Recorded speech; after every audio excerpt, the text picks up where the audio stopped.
ശരിക്കും നിങ്ങളുടെ ഈ ലുക്കേ ചേരില്ല. ഒരു വലിയ താടിയും കുറച്ച് മുടിയൊക്കെ കെട്ടി വെച്ചിട്ട് മൂക്കിലൊക്കെ ഒരു റിങ് ഇട്ട് 5-6 വളയൊക്കെ ഇട്ട് ഇരുത്തേണ്ട ഒരാളാണ്. കാരണം ഇത് പ്രാങ്ക് അല്ലല്ലോ, അല്ലല്ലേ, ഇവിടം വരെ എത്താനാണല്ലോ ഈ പ്രാങ്കുകൾ മുഴുവനും ചെയ്തത്. തീർച്ചയായിട്ടും ഞാൻ ഇന്ന് മൂവി വേൾഡിന്റെ ഇവിടെ എത്താൻ വേണ്ടിയിട്ടാണ് ഇത്രയും പ്രാങ്കുകൾ ചെയ്തത്. ഇന്റർവ്യൂ എടുക്കുന്നതിന് മുമ്പ് കുറച്ച് പ്രാങ്ക് ഇരുന്ന് കണ്ടെന്ന് തോന്നുന്നു. ഇതൊരു 3-4 വർഷം മുമ്പുള്ള എപ്പിസോഡുകളാണ്. മെസ്സിയുടെ വല്യമ്മയുടെ മോളോ മറ്റോ ആണ് അഹാനെ പ്രാങ്ക് ചെയ്തത്. എനിക്ക് ഇഷ്ടപ്പെട്ടു. നമ്മുടെ മെസ്സി ഇല്ലേ, ഫുട്ബോൾ പ്ലെയർ, മെസ്സിയുടെ വല്യച്ഛന്റെ മോനൊക്കെ അഭിനയിച്ച ഒരു സിനിമയാണ്. അവസാനം പക്ഷെ ഒരു ഇംഗ്ലീഷ് വാക്ക് അതിനകത്തുണ്ട്. രജനീഷ് ഇന്റർവ്യൂ എന്നൊക്കെ പറയുമ്പോൾ വിചാരിക്കുന്നില്ല രജനീഷിന്റെ ഇന്റർവ്യൂവിൽ വേറെ എന്തോ പറഞ്ഞോണ്ടിരിക്കുകയാണ്. ഹലോ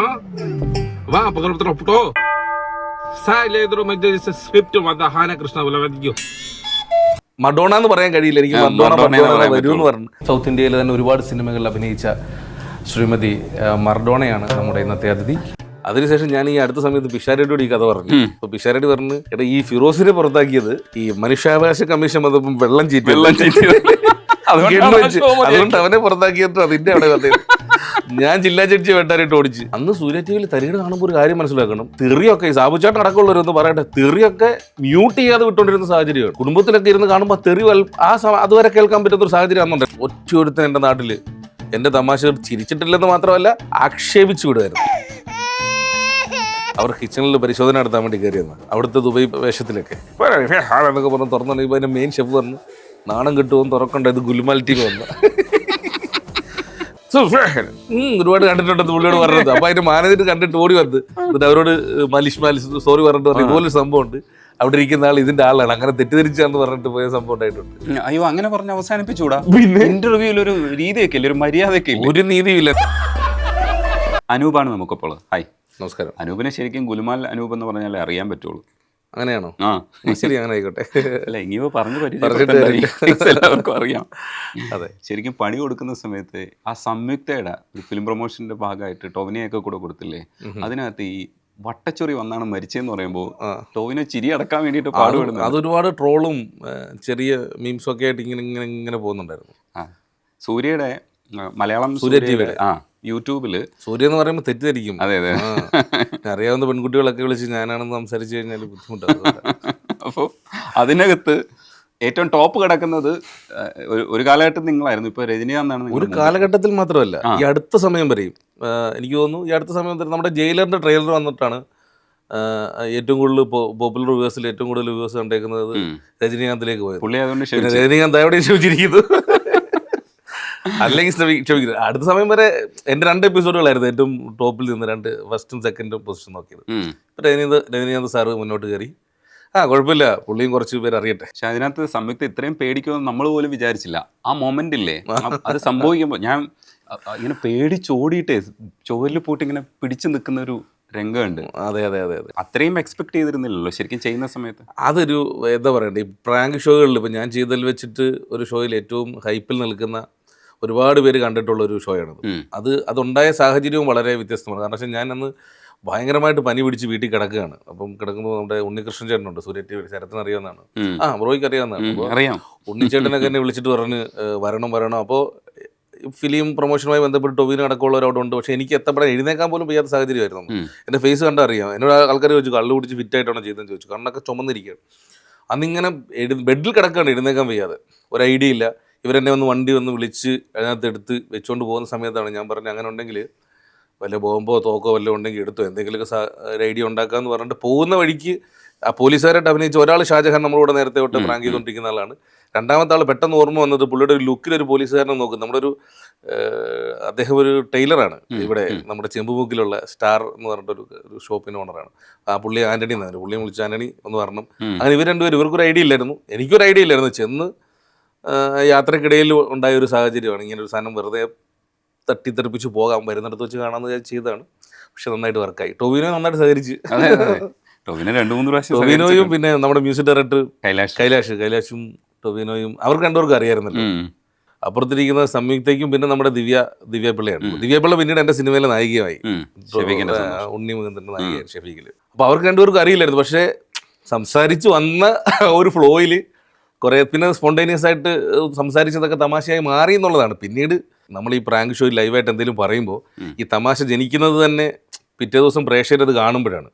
അവർ ചിരിച്ചില്ലെങ്കിൽ ഞാൻ അന്ന് പറഞ്ഞതെല്ലാം വേസ്റ്റ് ആയിരുന്നു. അതൊരു വലിയ പ്രയാസം നിറഞ്ഞൊരു കാര്യമാണ്.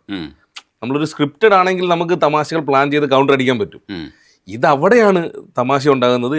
എപ്പിസോഡ് ഓൺ എയർ പോയി കഴിയുമ്പോഴാണ് ഇതെല്ലാം പറഞ്ഞ് വിടുകയും ചെയ്ത് നമ്മുടെ കോൺഫിഡൻസിന്റെ പുറത്ത് അവർ ചിരിച്ചില്ല എന്ത് ചെയ്യും? ഭാഗ്യത്തിന് അങ്ങനെ ചിരിച്ചു എന്നുള്ളതാണ്, ഇഷ്ടപ്പെട്ടു എന്നുള്ളതാണ്. അതുപോലെ ആ സമയത്ത് റിയാക്ഷൻ വെച്ചിട്ടാണല്ലോ ഇത് പ്രതികരിക്കേണ്ടത്. പിന്നെ തീർച്ചയായിട്ടും റിയാക്ഷൻ നോക്കണം. പിന്നെ അപ്പൊ തന്നെ ഇത് കൗണ്ടർ അടിച്ച് മാറും വേണം. അടിച്ചാൽ തന്നെ ഇപ്പൊ ശങ്കരൻ കൊരട്ടി എന്ന് പറയുന്നത് ചക്കര വരട്ടി എന്ന് പറഞ്ഞിട്ട് ശങ്കരൻ കൊരട്ടി ആണെന്ന് പറയുമ്പോൾ ശങ്കരൻ കൊരട്ടി വേണം, അടുത്ത റിയാക്ഷൻ അനുസരിച്ച് പോവും വേണം, സ്വിച്ച് ചെയ്യണം. അതെ അതെ, ചില പേരുകളൊക്കെ പറയുന്നത് അങ്ങനെ ശ്രദ്ധിക്കപ്പെട്ടിട്ടുണ്ട്. അതുപോലെ തന്നെ ഞാൻ ഇപ്പൊ അടുത്ത സമയത്ത് കലാമണ്ഡലം എന്ന് പറയുന്നത് ഇംഗ്ലീഷിൽ എഴുതിയാലേ കലാം ആൻഡ് ആലം കണ്ടായിരുന്നു എപ്പിസോഡ്, അനുവിന്റെ ഒരു എപ്പിസോഡാണ് കലാം ആൻഡ് ആലം. അതിനകത്തൊരു കലാം ഉണ്ട് ആൻഡ് ആലം എന്ന് പറയുന്നത്. അപ്പൊ നമ്മളിന്ന് ചേർത്ത് കഴിയുമ്പോൾ കലാമണ്ഡലം. അങ്ങനെ കുറെ പേരുകൾ ആ സമയത്ത് ഇങ്ങനെ വർക്കായിട്ടുണ്ട്. ശവപ്പെട്ടി കൊളാബ് എന്ന് പറയുന്നത് അത് റീസെന്റ് ആയിട്ട് ചെയ്തതാണ്. ആരും ചിന്തിക്കാത്തൊരു സാധനമാണ്. അപ്പൊ ഞാൻ ആ എപ്പിസോഡ് കാണുന്ന സമയത്ത് ഇത് ശവപ്പെട്ടിയാണോ കൊളാബ് എന്നുള്ളത് എനിക്ക് അറിഞ്ഞൂടല്ലോ. അതെ അതെ, ശവപ്പെട്ടിയാണോ കൊളാബ് എന്ന് പറയുന്ന ഒരു സാധനത്തിൽ വന്നിട്ട് ശരിയാണ്. ഞാൻ ആ മറ്റേ വിവിയാണ്, വിവി എനിക്ക് വളരെ ഇഷ്ടപ്പെട്ട ഒരു ആക്ട്രസ് കൂടിയാണ്. അപ്പോൾ വിവിയെ ഇങ്ങനെ വിളിച്ചിട്ട് അത് സംസാരിക്കുമ്പോൾ ഒരു കൊളാബാണ്. അപ്പോൾ സംസാരിക്കുമ്പോഴേക്കും ഒരു ബോക്സ് ആണ്. അപ്പോൾ ഹാമ്പർ ബോക്സ് എന്നൊക്കെ പറഞ്ഞാൽ അവരിങ്ങനെ സംസാരിക്കുന്നുണ്ട്. അപ്പോൾ നമ്മളതൊന്നും വിട്ടുകൊടുക്കണ്ട.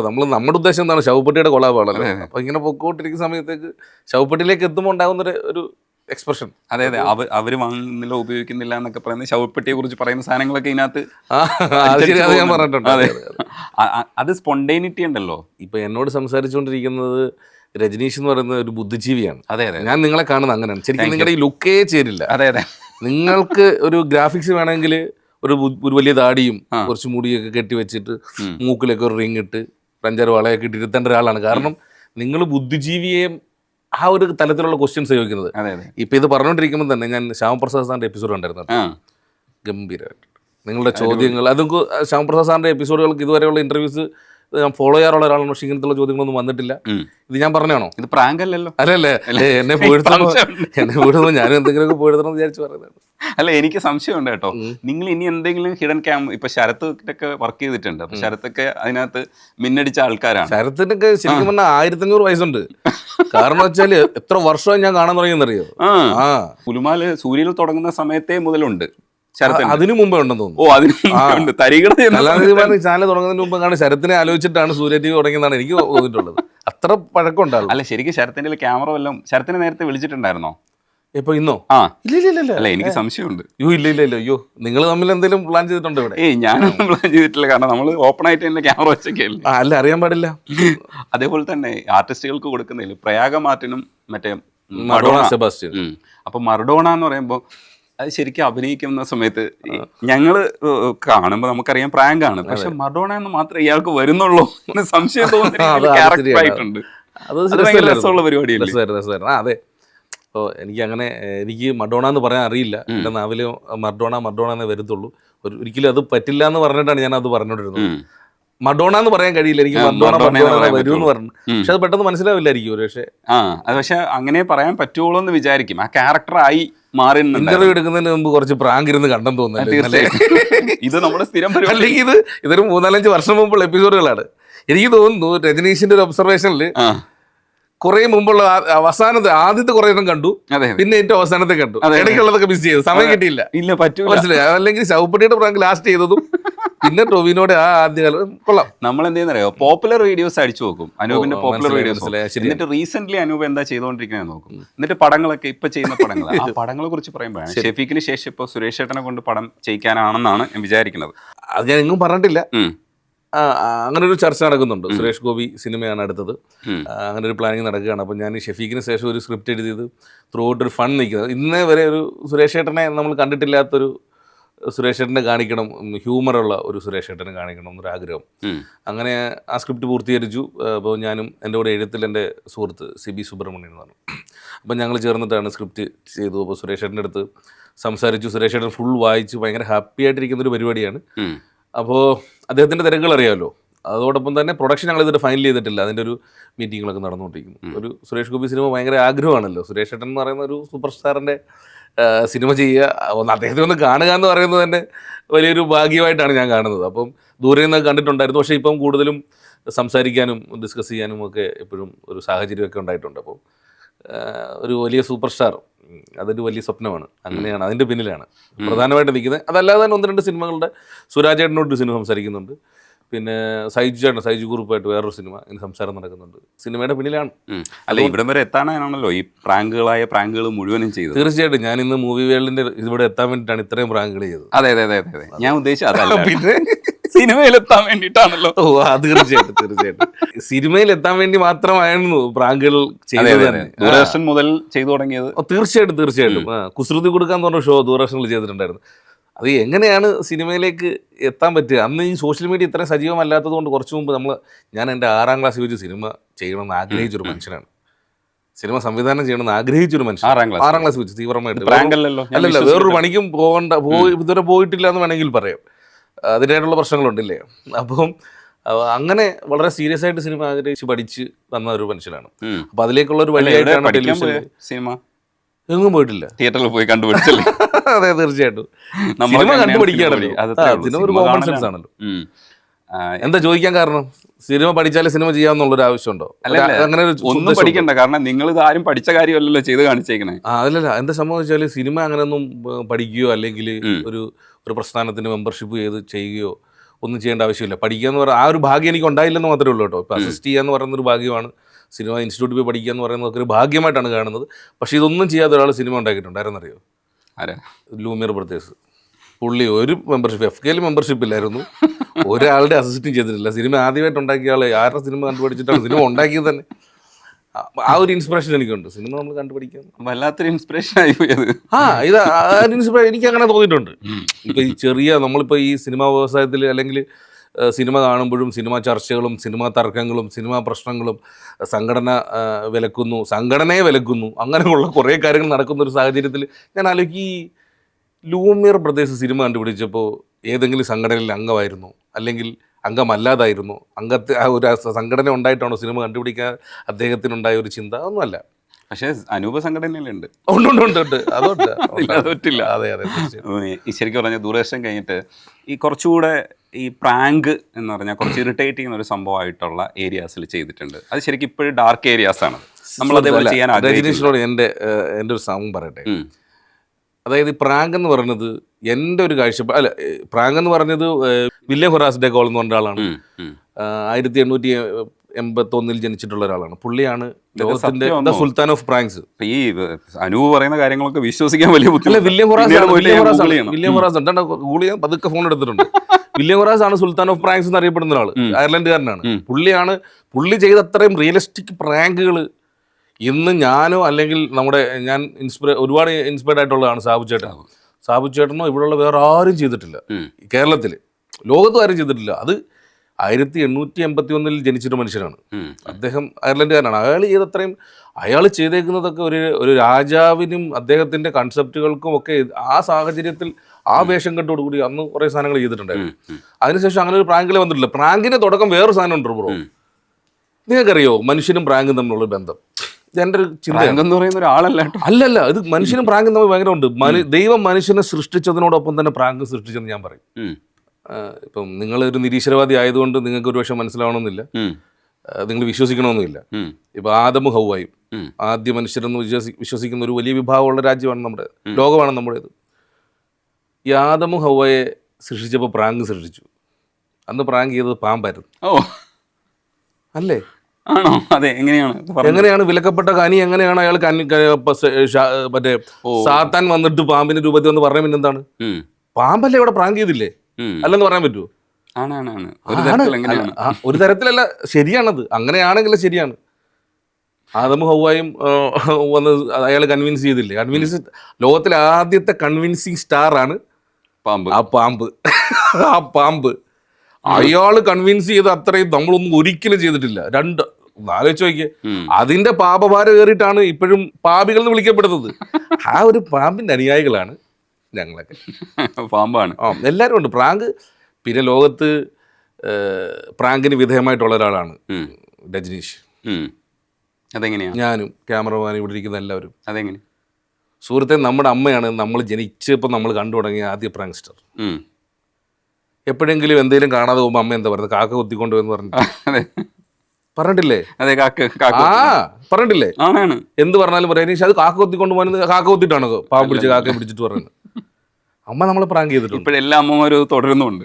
അത് ഈ പ്രാങ്ക് ഇങ്ങനെ ഭൂമി ഇങ്ങനെ കറങ്ങുന്നതിനോടൊപ്പം തന്നെ പ്രാങ്കും കറങ്ങിക്കൊണ്ടേ ഇരിക്കുന്നതാണ് എൻ്റെ ഒരു വിചാരം. പിന്നെ സർക്കാർ പ്രാങ്ക് ചെയ്യുന്നില്ലേ? 5 വർഷം കൂടുമ്പോൾ വന്നിട്ട് ഏത് സർക്കാരായാലും നിങ്ങൾക്ക് ഇവിടെ പാലം തരാം, നിങ്ങൾക്ക് അത് തരാം, ചെയ്തു തരുന്നുണ്ടോ? ഒരു പരിധി വരെ എല്ലാവരും പ്രാങ്കിലൂടെയാണ് ജീവിതം മുന്നോട്ട് കൊണ്ടുപോകുന്നത്. പ്രാങ്കാണ് മൊത്തം, ഉറപ്പാണ്. പറഞ്ഞു വരുമ്പോൾ എല്ലാവരും പ്രാങ്കാ. ഇല്ലെന്ന് പറയുന്നത് മാത്രമേ ഉള്ളൂ. ഈ പ്രാങ്ക് ചെയ്തിട്ട് പണി കിട്ടും പോലെയാണ്. ഒരു ജഡ്ജി ഓടിച്ചതിന് പണി കിട്ടിയിട്ടാണ് സൂര്യയിൽ ഈ പരിപാടി നിർത്തിയെന്ന് പറഞ്ഞു. സൂര്യല്ല, അത് ഏഷ്യാനെറ്റിലായിരുന്നു. അത് ക്രൈസി മറ്റേതായിരുന്നു, ക്രൈസി TV എന്ന് പറയുന്ന ഷോയാണ്. അത് ജഡ്ജി എന്ന് അറിയത്തില്ലല്ലോ. അത് നമ്മുടെ പ്രതാപൻ ചേട്ടനായിരുന്നു എൻ്റെ പ്രൊഡ്യൂസർ, പ്രോഗ്രാം പ്രൊഡ്യൂസർ. അപ്പം പുള്ളി ഏഷ്യാനെറ്റിൽ അപ്പം നമ്മുടെ ഫിറോസ് ഡേഞ്ചറസ് ബോയ്സ് എന്ന് പറഞ്ഞ ഷോ ചെയ്തുകൊണ്ടിരുന്നു. അതിനുശേഷം ഫിറോസ് ക്രൈസി TV എന്ന് പറയുന്നത് പ്രചോദനൊക്കെ അന്ന് അവതരിപ്പിച്ചുകൊണ്ടിരുന്ന ഷോയാണ്. അത് കഴിഞ്ഞിട്ട് അതിനകത്തൊരു പ്രാങ്കിൻ്റെ സെഗ്മെൻറ്റിലേക്ക് കൊണ്ടുവന്നു. അത് ഫിറോസാണ് അവതരിപ്പിച്ചുകൊണ്ടിരുന്നത്. അത് കഴിഞ്ഞ് ഫിറോസിനെ എന്തോ ഒരു സാഹചര്യത്തിന് ശേഷം എന്നെ വിളിച്ചു. അപ്പോൾ ഞാനത് ചെയ്തു തുടങ്ങിയപ്പോൾ അതിന് അത്യാവശ്യം റേറ്റിംഗ് ഒക്കെ വരുന്നുണ്ട്. അതിൽ പെട്ടെന്ന് വന്നപ്പോഴത്തേക്കും ഒരാൾ നടക്കാൻ വരുന്നു, അയാൾ നമ്മുടെ ഒരു ടീം ഫ്രണ്ടിൽ ഓടുക, ആ നടക്കുന്നതിൻ്റെ പുറകിൽ വേറൊരാൾ കത്തിവായിട്ട് ഓടുക. അപ്പോൾ ഈ ഇടയ്ക്ക് നിൽക്കുന്ന ആൾ ഭയപ്പെടുമല്ലോ. എനിക്കാണെങ്കിൽ സത്യം പറഞ്ഞാൽ ഇത്തരത്തിലുള്ള ഭയപ്പെടുത്തുന്ന ഒരു ഷോയോടുകൂടി ഒരു താല്പര്യമില്ലാത്ത ഒരാളാണ്. ഒരാളെ ഭയപ്പെടുത്തിയിട്ടല്ല അതിനെ രസിപ്പിക്കേണ്ടത്. അയാളും ഇതിന് ശേഷം രസിക്കുമ്പോഴാണ് അതിന് മൊത്തത്തിൽ നമുക്കൊരു രസമുള്ള ഒരു ഷോ എന്ന് പറയാൻ പറ്റും. എനിക്ക് അത്ര എൻ്റെ ഷോയ്ക്കൊന്നും അത്ര ഭയപ്പെടുത്തലുകളൊക്കെ വളരെ കുറവായിരിക്കും. എന്തെങ്കിലും സാഹചര്യത്തിൽ വന്നിട്ടുണ്ടാവും, പക്ഷെ എന്നിരുന്നാലും വളരെ കുറവായിരിക്കും. അപ്പോൾ ഒരാൾ നടക്കാൻ ഇറങ്ങി ഒരു ഷൂ ഇട്ടുകൊണ്ടൊരു മുട്ട തലയൊക്കെ അടിച്ചൊരു വലിയ ചേട്ടൻ ഇങ്ങനെ അങ്കിൾ നടക്കുന്നു, അയാളെ വെട്ടാനായിട്ട് ഓടിക്കുന്നു. ഒരു 10 മിനിറ്റ് കഴിഞ്ഞപ്പോഴത്തേനും എനിക്ക് കോൾ വരുന്നത് MR രാജൻ സാറിൻ്റെ കോൾ, ഏഷ്യാനെറ്റിൻ്റെ വൈസ് പ്രസിഡൻ്റാണ്. എത്രയും പെട്ടെന്ന് നിർത്തണം. ഞാൻ എത്തുമ്പോൾ ആദ്യം ഷോ അങ്ങ് നിർത്തുകയാണ് ചെയ്യുന്നത്. അപ്പം നമ്മൾ ഈ കഷ്ടപ്പെട്ടൊരു സാഹചര്യത്തിലേക്ക് എത്തിക്കൊണ്ടിരിക്കുന്ന സമയത്ത് ഷോ നിർത്തി. എന്നോട് ചോദിച്ചാൽ ആരെയാണ് വെട്ടാനിട്ട് ഓടിച്ചത്? ഞാൻ പറഞ്ഞു എനിക്കറിയില്ല. അത് ഇങ്ങനെ ഒരു ആരുടെയാണ് idea, you are the responsible person പറയാൻ പറഞ്ഞു. ഞാൻ പറഞ്ഞു എല്ലാവരുടെയും കൂടെ ഉള്ള ഐഡിയ ആണ്, എൻ്റെ ഐഡിയ അല്ലായിരുന്നു അത്. സത്യം പറഞ്ഞാൽ അത് ആ പ്രതാപേട്ടൻ്റെ ഐഡിയ ആയിരുന്നു.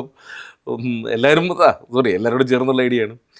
അല്ല നിങ്ങളാണ് ഉത്തരം പറയേണ്ടത്, നിങ്ങളാണ് ഉത്തരവാദി എന്നൊക്കെ പറഞ്ഞു. നിങ്ങൾ ആരെ വെട്ടാനിട്ട് ഓടിച്ച്? ഞാൻ പറഞ്ഞു അറിയില്ല, ജില്ലാ ജഡ്ജി നടക്കാൻ ഇറങ്ങിയാണ്. അതിനുശേഷം ഞാൻ ഈ അടുത്ത സമയത്ത് പിഷാരടിയോട് ഈ കഥ പറഞ്ഞു. അപ്പോൾ പിഷാരടി പറഞ്ഞ് എടാ ഈ ഫിറോസിനെ പുറത്താക്കിയത് ഈ മനുഷ്യാവകാശ കമ്മീഷൻ വന്നപ്പം വെള്ളം ചീറ്റി അതുകൊണ്ട് അവനെ പുറത്താക്കിയിട്ട് അതിൻ്റെ അവിടെ വന്നത്. ഞാൻ ജില്ലാ ജഡ്ജി വെട്ടാനായിട്ട് ഓടിച്ച്, അതറിയുന്നില്ലല്ലോ.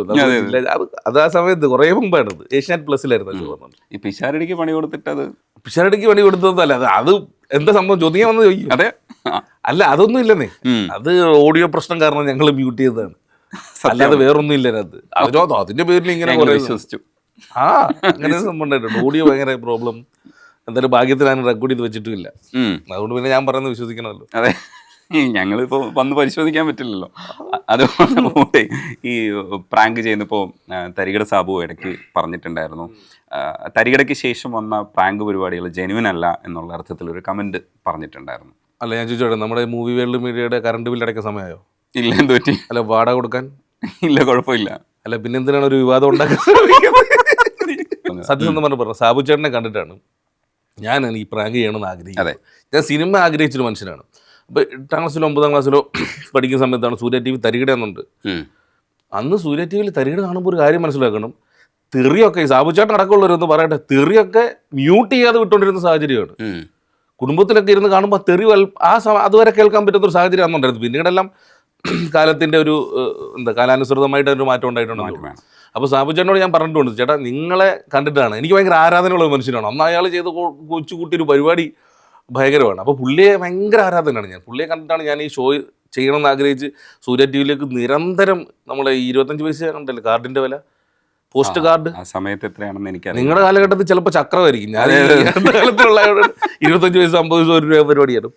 അപ്പോൾ അത് 50 പൈസയോ അങ്ങനെയാണ്ടാണ്. അപ്പോൾ അതിങ്ങനെ സ്ഥിരം ഞാൻ ലെറ്റർ എഴുതി വിടുമായിരുന്നു. ആ ലെറ്ററുകളൊക്കെ അവിടെ കിടപ്പുണ്ട്, ആരും നോക്കിയിട്ടില്ല.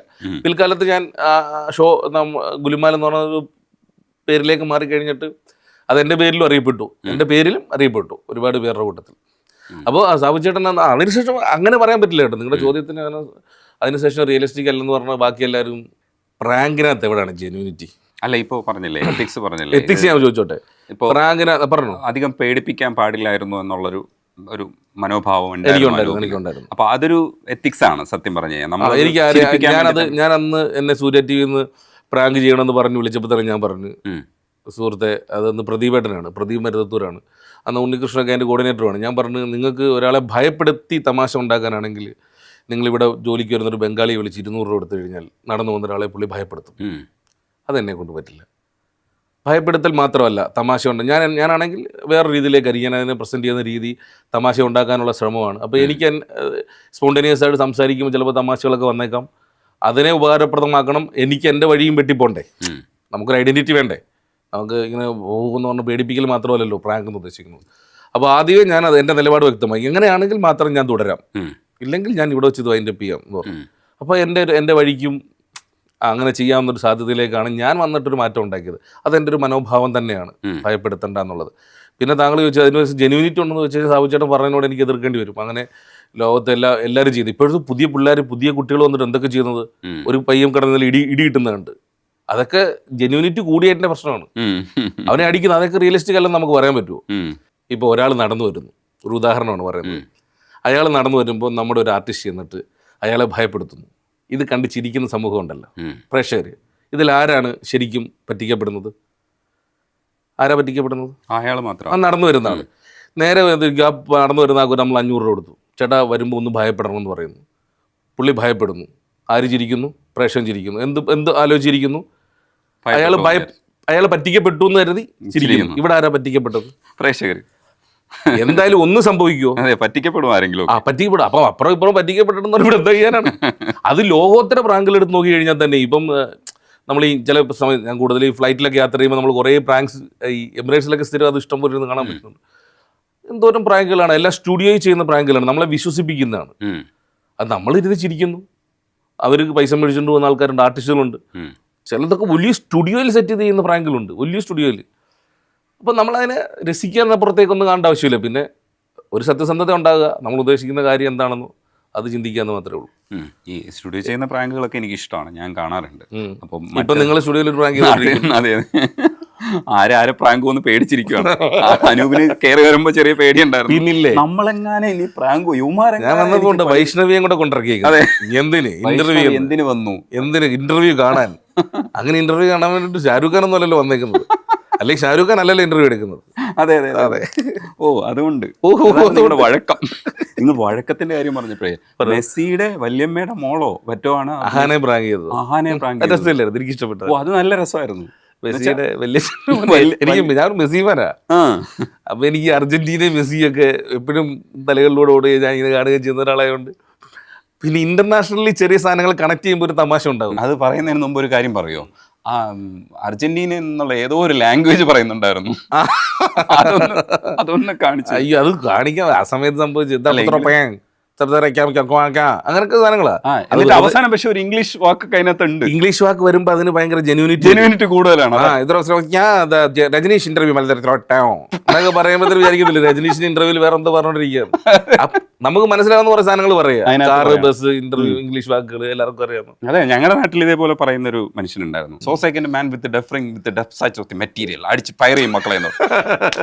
ഇത്രയും ഇംഗ്ലീഷോ, ഭയങ്കര ഇംഗ്ലീഷാണ് സത്യത്തിൽ പുള്ളി ഉണ്ടാക്കി പറയുന്നത്. ആക്സെന്റ് മാത്രം അങ്ങനെ ആക്കി. ആക്സെന്റ് ഭയങ്കര രസമാണ്. നമ്മൾ വിശ്വസിപ്പിക്കില്ലേ, മുഖത്ത് നോക്കി ഇരുന്നിട്ട് കള്ളം പറഞ്ഞാലും വിശ്വസിച്ചു പോലും. അതെ, ബാക്കി പറയാനില്ലേ എന്തെങ്കിലും പറഞ്ഞ അഹാനയുടെ അതൊരുപാട് ചർച്ച ചെയ്യും, രസകരമായിട്ട് ഒരുപാട് പേര് ട്രോളുകയും അതിനെ ഏറ്റെടുക്കുകയൊക്കെ ചെയ്തതാണ്. അപ്പോൾ അന്ന് ഞാൻ പറഞ്ഞല്ലോ, ഇപ്പം മെസ്സി എന്ന് കേൾക്കുമ്പോൾ ചിരി വരത്തില്ല. മെസ്സിയുടെ വല്യച്ഛൻ്റെ മോൻ എന്ന് പറയുമ്പോൾ ചിരി വരും. അല്ലെങ്കിൽ വല്യച്ഛൻ്റെ മോൻ അഭിനയിച്ച സിനിമ എന്നൊക്കെ പറഞ്ഞ ഒരാളെ വിളിക്കുമ്പോൾ ഇപ്പോഴും ഞാൻ പ്രേക്ഷകരോട് ഒരു ജാമ്യം എടുക്കുന്നു. ഇതെന്ന് പറയുന്നത് ഇത് എൻ്റെ പ്രോഗ്രാം ഗുലുമാൽ എന്ന് പറഞ്ഞ ഷോ കാണുന്ന പ്രേക്ഷകർക്കാണ് കണക്ട് ചെയ്യുന്നത്, അല്ലാത്തവർക്ക് ഇത് കണക്ട് ചെയ്യണമെന്നില്ല കേട്ടോ. അങ്ങനെ എപ്പിസോഡൊക്കെ തന്നെയാണ് സംഭവിച്ചു പോയത്. അയ്യോ, അങ്ങനെ പറഞ്ഞ് അവസാനിപ്പിച്ചൂടാ. ഇന്റർവ്യൂവിൽ ഒരു രീതിയൊക്കെ ഇല്ല, ഒരു മര്യാദയൊക്കെ ഇല്ല, ഒരു നീതിയില്ല. നിങ്ങൾ ഓഫീസിന്റെ കറണ്ട് ചാർജ് കൊടുക്കാൻ വന്നിരിക്കുകയാണ്. അല്ല, ഇത് മറ്റേ നിങ്ങളുടെ പ്രാങ്കിൽ തന്നെ ഒരു ചോദിച്ചതുപോലെ എന്നാ തമിഴിലെ വിശേഷങ്ങൾ പറയുന്നു മഡോണ എടുത്ത് ചോദിച്ച സമയത്ത് തമിഴിൽ നല്ല വിശേഷം ഷാജോൻ പൊട്ടിച്ചിരിക്കുന്നു. ചേട്ടൻ ചെറിയ തമാശ ഭയങ്കരമായിട്ട് ചിരിക്കുന്ന ആളാണ്. അതേപോലെ ഞാൻ ചോദിച്ചപ്പോഴത്തേക്ക് അഹാനയുടെ പ്രാങ്കിനെ കുറിച്ച്, അഹാനയുടെ അഹാനയുടെ അനിയത്തിയാണ് ആ വീഡിയോ ഷൂട്ട് ചെയ്തത്. അതെ അതെ, ദിയാണ്. അഹാനെ പ്രാങ്ക് ചെയ്യുന്ന സമയത്ത് പറയുന്ന ഡയലോഗ് ഭയങ്കര രസമായിട്ടുള്ള ഒരു സാധനം എന്ന് പറയുന്നത്, അഹാനെ അടുത്ത് പറയുന്നുണ്ട് ഈ കാട്ടിലാണ് കഥ നടത്തുന്നത്. മായാവിയുടെ കഥയും കുട്ടൂസിൻ്റെ കഥയൊക്കെയാണ് പറയുന്നത്. പക്ഷേ കാട്ടിലാണ് കഥ നടക്കുന്നത്, ആ കുട്ടി ഇട്ടിരിക്കുന്ന പട്ടുപാവടയാണ്. അപ്പോൾ അഹാനെ ചോദിക്കുന്നുണ്ട് കാട്ടിൽ പട്ടുപാവടയെന്ന് ചോദിക്കുന്നു. അപ്പം അനൂപ് തിരിച്ചു പറയുന്നത് അറിയാമോ, കാട്ടിൽ പട്ടുപാവട ഇട്ട പട്ടുനൂൽ പുഴു കടിക്കുമെന്ന്. അപ്പോൾ അത് കൗണ്ടർ കറക്റ്റ് ടൈമിൽ വരുമ്പോഴേ ശരിയല്ലേ, പട്ടുനൂൽ പുഴു ഇതെല്ലാം കൂടെ അത് അങ്ങനെ കുറെ സംഭവങ്ങൾ സംഭവിച്ചിട്ടുണ്ട്. ഇങ്ങനെ കുറെ തമാശകളുണ്ട്. ഞാനും ചില സമയത്ത് ഇരുന്നിട്ട് എൻ്റെ ടോവിനോടൊക്കെ എപ്പിസോഡ് കണ്ടിട്ടിരുന്നിട്ട് ഞാനും ചിരിക്കും. ചില സമയത്ത് ടെൻഷൻ വരുമ്പോഴും വിഷമം വരുമ്പോഴേക്കും ചില എൻ്റെ എപ്പിസോഡ് കണ്ടിട്ട് ഞാൻ ചിരിക്കാറുണ്ട്. അതെൻ്റെ പ്രേക്ഷകർ പറയും ഞങ്ങളാരും ചിരിക്കുന്നില്ലെന്ന് പറയും. ശരിയാണ്, പക്ഷേ ഞാൻ ചിരിക്കാറുണ്ട്. ചെറിയ തമാശകൾ കണ്ടാലും ഞാൻ ചിരിക്കും. അങ്ങനെ കുറേ എപ്പിസോഡുകളുണ്ട്, നല്ല കുറേ എപ്പിസോഡുകളുണ്ടായിരുന്നു. സ്പോണ്ടേനിയസ് ആയിട്ട് നമ്മൾ ഈ കഥ പറയാൻ വേണ്ടി വിളിച്ച് സംസാരിക്കുമ്പോൾ വരുന്ന കാര്യങ്ങൾ അതൊന്നും ഒരു പ്ലാൻഡ് അല്ലാതെ നമ്മൾ സംസാരിക്കുകയല്ലേ.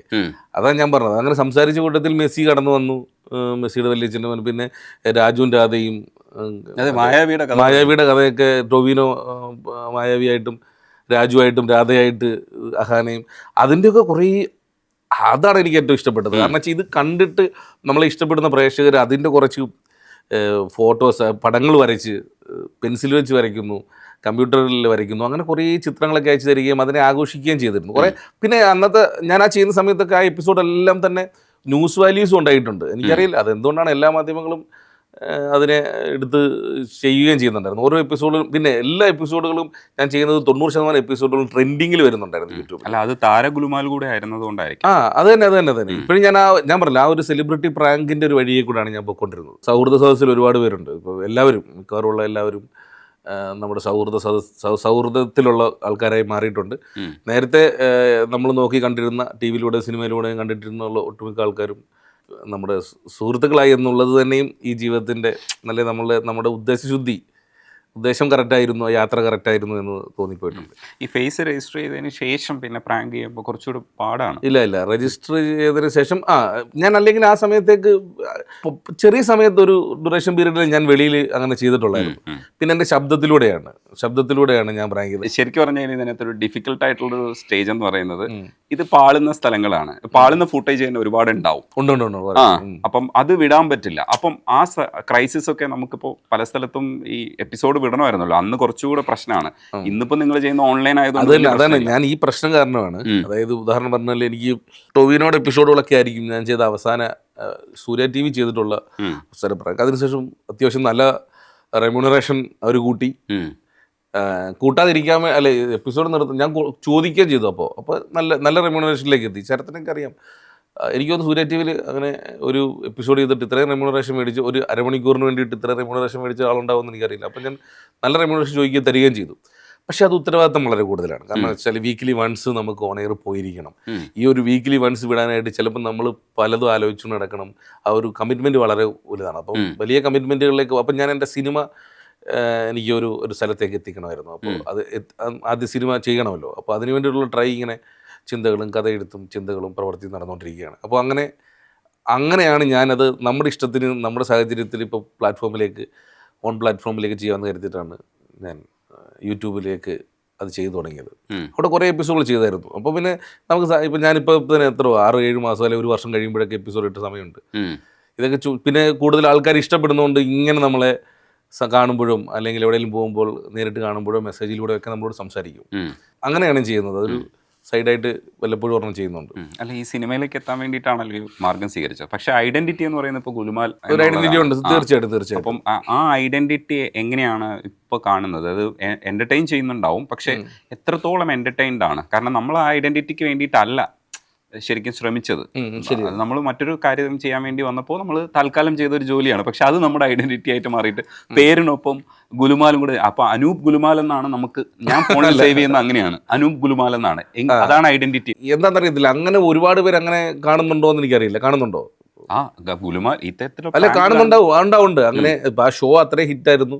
പിന്നെ അതിനെ എനിക്കൊരിക്കലും കുറ്റം പറയാൻ പറ്റില്ല. അതിപ്പോഴും ഞാൻ ചെയ്യാൻ സാഹചര്യം കിട്ടുന്ന സമയത്തൊക്കെ ഞാൻ ചെയ്യുന്നുണ്ട്. പിന്നെ എനിക്ക് നല്ല പ്രോത്സാഹനമാണ്. ഇപ്പം സുഹൃത്തുക്കളായാലും ഫാമിലീസിൽ നിന്നായാലും ഒക്കെ ആൾക്കാർ ചെയ്യും, നല്ല രസമല്ലേ എന്ന് അവരും കൂടെ ഇങ്ങനെ ഇത് പറയും. അതിലെ ഒരു അങ്ങനെ പെട്ടെന്ന് ഇത്തരത്തിലൊരു ഷോസ് അങ്ങനെ ഈ ഫോണിലൂടെ ഒരുപാട് കണ്ടിട്ടുണ്ടെങ്കിൽ ഞാൻ അങ്ങനെ ഒരു വ്യത്യസ്തത പിടിക്കാനുള്ള ശ്രമം നടത്തി, തമാശകൾ ജനിപ്പിക്കാനുള്ള ശ്രമം നടത്തി. അതിലൂടെ അറിയുന്നതും അത്ര തെറ്റൊന്നുമല്ല, എനിക്ക് ഭയങ്കര സന്തോഷം നൽകുന്ന ഒരു കാര്യം തന്നെയാണ്. നമ്മുടെ ഒരു പ്രൊഫഷണൽ ഒരു യാത്ര ചെയ്യുമ്പോൾ കൂടുതലും സിനിമ തന്നെയാണ് മുമ്പിലുള്ളത്, അതിനുവേണ്ടി മാത്രമാണ് ഇതും ചെയ്തത്. അപ്പോൾ ആ പേരിൽ അറിയപ്പെടുന്നത് കൊണ്ട് തെറ്റൊന്നുമില്ല. അപ്പോൾ അതിൻ്റെ ഭാഗമാണ് ഈ ഐഡൻറ്റിറ്റി എന്ന് പറയുന്നത്. നല്ല കാര്യമല്ലേ. അപ്പോൾ എനിക്കിപ്പോൾ എവിടെ ചെന്നാലും നമ്മളെ അറിയാം. അപ്പോൾ നമ്മളാരെയും അങ്ങനെ ദ്രോഹിക്കുകയൊന്നും ചെയ്യാത്തത് കൊണ്ടും ഇഷ്ടമാണ്, കുറേ ആൾക്കാർക്ക് ഇഷ്ടമാണ്. ഇപ്പൊ ഈ ജഡ്ജി ഓടിപ്പോകുന്ന സാഹചര്യം പോലെ വേദനിപ്പിക്കുന്ന ചില സംഭവങ്ങൾ നമ്മൾ പിന്നീട് റീകോൾ ചെയ്യുമ്പോൾ നമുക്ക് ബുദ്ധിമുട്ട് തോന്നിയിട്ടില്ലേ? തീർച്ചയായിട്ടും, അത് സംശയമില്ലാത്ത കാര്യമല്ലേ. കാരണം വെച്ചാൽ അത് ഞാൻ പറഞ്ഞല്ലോ, നമ്മൾ ആ തുടക്ക കാലഘട്ടത്തിൽ നമ്മുടെ ചുറ്റും നിൽക്കുന്ന അല്ലെങ്കിൽ നമ്മൾ അനുസരിക്കേണ്ടിയിരിക്കുന്ന കാര്യങ്ങളുണ്ടല്ലോ. നമ്മളൊന്ന് നമ്മുടെ ഒരു കരിയറിലേക്ക് വരികയാണ്. അപ്പോൾ ഇപ്പോഴാണല്ലോ കൂടുതൽ, ഇപ്പം സാബു ചേട്ടൻ കഴിഞ്ഞാൽ നിങ്ങൾ പറഞ്ഞ നിങ്ങളുടെ ഇൻ്റർവ്യൂ ഞാൻ ശ്രദ്ധിക്കാൻ ചെയ്തിരുന്നു. ഇപ്പോഴാണ് തമാശകൾക്ക് കൂടുതലും നമ്മളൊരു എന്ത് പറഞ്ഞാലും അതിനെ വളരെ പൊളിറ്റിക്കൽ കറക്റ്റ്നസ് എന്ന് പറയുന്ന പോലെ നമ്മൾ അതിൽ ശ്രദ്ധിക്കാൻ തുടങ്ങിയത് ഈ സമയത്താണ്. നേരത്തേക്കുള്ള സിനിമകൾ എടുത്ത് നോക്കിക്കഴിഞ്ഞാലും ഇഷ്ടംപോലെ തമാശകളുണ്ട്. പിന്നെ അപ്പോൾ അന്ന് ഞാൻ ഓടിച്ചത് അല്ലെങ്കിൽ വളരെ ചുരുക്കം എപ്പിസോഡുകളുണ്ട്. പക്ഷേ അതിലെനിക്ക് ഇപ്പോഴും അത് ചെയ്യരുതായിരുന്നു, അന്നത് ചെയ്തു, അത് ചെയ്യരുത് എന്നുള്ളൊരു തീരുമാനം ഉണ്ടായിരുന്നു എനിക്ക്. ഇപ്പോഴും ഞാൻ അങ്ങനെ എൻ്റെ കൂടെ ഉള്ളവരോട് ഞാൻ പറയും, ഒരു കാരണവശാലും മറ്റുള്ളവരെ ഭയപ്പെടുത്താനോ അല്ലെങ്കിൽ അവരെ വേദനിപ്പിക്കാനോ നിൽക്കേണ്ട. തമാശ രീതിയിൽ എങ്ങനെ കൊണ്ടുപോകാൻ പറ്റും അങ്ങനെ കൊണ്ടുപോകും. അല്ലാത്തവർക്കൊക്കെ നമ്മൾ ചില എപ്പിസോഡുകൾ നമുക്ക് തന്നെ വിഷമം തോന്നും. ഞാനത് വിടാതിരുന്നിട്ടുണ്ട്. അവർക്ക് കാര്യമായ രീതിയിൽ അവരെ കൊണ്ട് നമ്മുടെ ടീമിനെ സഹായിക്കാൻ പറ്റുന്ന രീതിയിൽ അവർക്കൊരു സ്നേഹമൊക്കെ നമ്മൾ നൽകിയിട്ടുണ്ട്. അതിനൊന്നും നമ്മൾ കൊട്ടിഷിക്കാറോ ഒന്നുമില്ല. വിടാത്ത എപ്പിസോഡുകളും ഉണ്ട്. ചിലപ്പോൾ നമുക്ക് തോന്നുമല്ലോ ഈ സാധനം വിടാൻ പാടില്ല.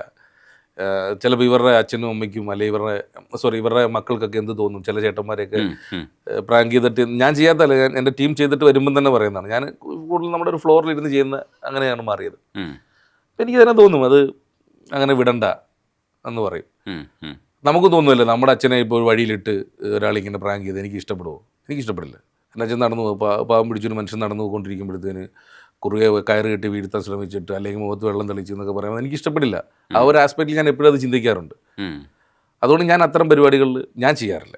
എൻ്റെ ഭാഗത്തു നിന്ന് അങ്ങനെ ഒരു സാധനം നിങ്ങൾക്ക് കാണാനും കഴിയത്തില്ല, ഉറപ്പാണ്.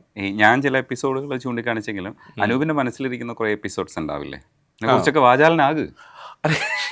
അപ്പോൾ ഉറപ്പാണ്, കാരണം അല്ല അത് കൂടുതൽ വേറെ എന്തുണ്ടെന്ന് തോന്നില്ല. അതല്ല ഇബ്രാഹിം കുട്ടിക്കാട് ഒരു പ്രാങ്കുണ്ട്, മമ്മൂക്കയുടെ ബ്രദർ ഇബ്രാഹിം കുട്ടിക്കാട്. അത് മക്ബൂൽ ഷൂട്ട് ചെയ്തൊരു പ്രാങ്കുണ്ട്, അത് എനിക്ക് ഇഷ്ടപ്പെട്ടതാണ്. അതുപോലെ തന്നെ വേറൊരു പ്രാങ്ക് ഞാൻ ചെയ്തു, എനിക്ക് ഭയങ്കര ഫേവറേറ്റ് പ്രാങ്കായിരുന്നു. ആ പ്രാങ്ക് ഭയങ്കര ഹിറ്റായിരുന്നു. അതിനുശേഷം ആ ഒരു ആക്ടറിനെ ഒരുപാട് പേര് അതൊക്കെ ട്രോളൊക്കെ ആയിട്ട് പുള്ളി രസിച്ചായിരുന്നു. ഈ അടുത്ത സമയത്ത് നമ്മൾ സംസാരിക്കുന്നതിന് തൊട്ടും ഒരു 2 ആഴ്ച മുമ്പ് എന്നെ വിളിച്ചിട്ട് പറഞ്ഞു, അനൂപ് ഒരു ഹെൽപ്പ് ചെയ്യുമോ? അയാൾ അങ്ങനെ ചോദിക്കേണ്ട ആവശ്യമില്ല, നല്ല വലിയൊരു കലാകാരനാണ്, വലിയൊരു ആർട്ടിസ്റ്റാണ്. വിരോധം ഇല്ലെങ്കിൽ ആ പ്രാങ്ക് ഒന്ന് പിൻവലിച്ച് തരാമോ ചോദിച്ചു. ഞാൻ പറഞ്ഞു ചേട്ടാ പറ, എന്താ പ്രശ്നം, ഇപ്പം തന്നെ വിട്ട്, എനിക്ക് ഒരു മടിയില്ല.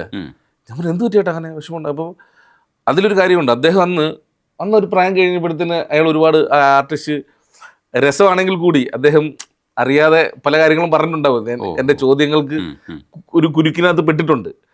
അപ്പോൾ ഞാൻ പറഞ്ഞു ചേട്ടന് എൻ്റെ ഭാഗത്തുനിന്നൊരു ഗിഫ്റ്റ് ഉണ്ട്. കാരണം വെച്ചാൽ നമ്മൾ ഇതിട്ടിട്ട് അതിൽ നിന്നൊരു വരുമാനം വരുന്നതാണ്, ഞാൻ അതിൻ്റെ ഒരു ഭാഗം അദ്ദേഹത്തിന് നൽകണമെന്ന് പുള്ളി പറഞ്ഞു. അത് പുള്ളി ഒരു നന്മ ചെയ്തെന്ന്, ഒരിക്കലും അത് എനിക്ക് തരണ്ട.